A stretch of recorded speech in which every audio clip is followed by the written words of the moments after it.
In the 2001 census, 16,000 Muslims were recorded in Southwark, from over 20 nations. How are they fitting into the fabric of life in the borough?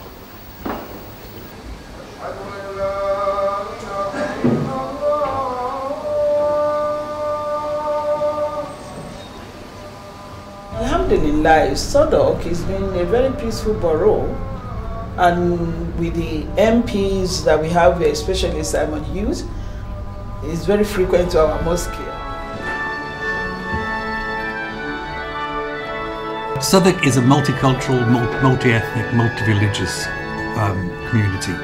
We have residents from 169 different countries, from Afghanistan to Zimbabwe, wishing to become residents in Southwark and become British citizens. And over the last 4 or 5 years, we've welcomed 15,000 people through the chamber to British citizenship. As British citizens, we enjoy many rights, but responsibilities go with these rights. There's a lot of Muslims in Southwark.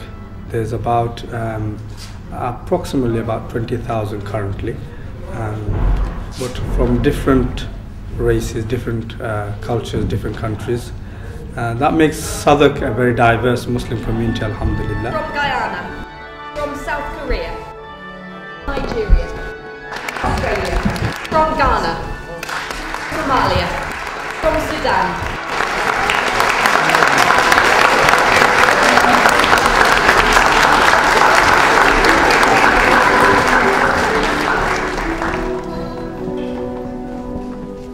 Southwark Cathedral says on its website, and I think it's right, that it's been there since 607, which is nearly 1400 years.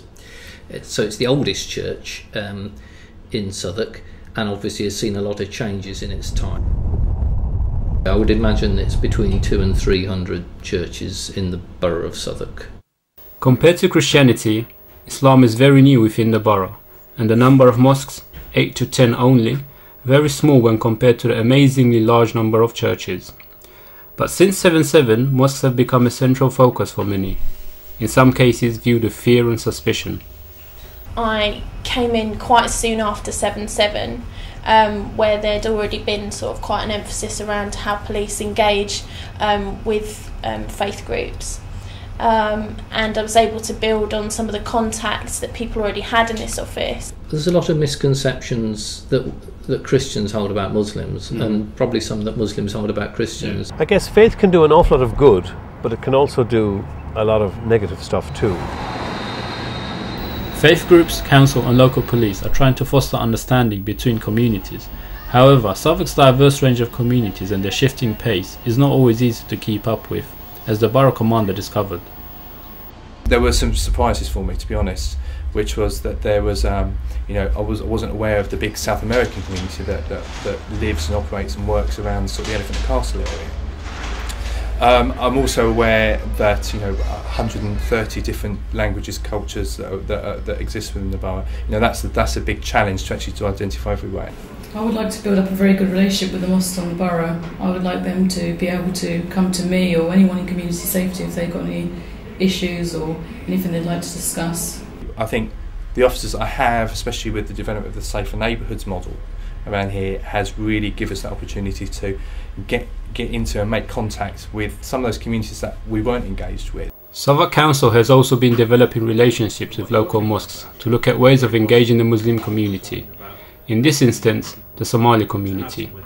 Because that's what everyone says about young people in Southwark. It's they've got nowhere to go, so they stand around and sometimes they get into trouble. Definitely, yeah. We need your help to work together for the better for the community. Okay. The best what we can do for the community, your side, our side. Some mosques are already working with other faith, education and community groups on wider social issues. The Muslims that we work with are leading the way in citizenship. We're just beginning to build in Southwark, so we're starting to work already with the Old Kent Road Mosque, the Ilderton Road Mosque, and bringing together people with lots of other organisations, churches and associations. They are very much leading the way.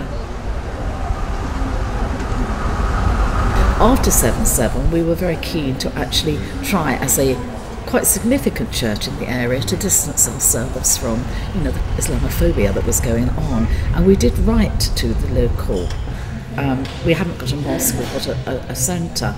And we never really got any reply back. Now, whether that was because we didn't really know who we were writing to, and then of course the pace of life goes on, and you kind of, you think, oh yes, I've done that, and you forget it. And I suppose it's coming here today, and I'm thinking, well, yeah, actually, we just let it go by. I'm interested, for example, in what is provided for women there, because it's quite small, and I've seen lots of men and small boys go in on a Friday and the Saturday mornings as well, probably for the school for the children. But I haven't seen any women, so I'm kind of like, well, what happens to the women? Yes, yeah. Especially post 7/7, a lot of Islamic centres and mosques have become quite insular. Yeah. In the fact that they don't see the need to go out and expand their horizons and build relationships with non-Muslims, because they're doing pretty well by themselves. As in that sense, for them, it's a lot. It's like, why make the effort? Yeah. Especially when we probably will have to face quite racist or Islamophobic attitudes. We should be involved where we live, and I think that should be part of religion as well.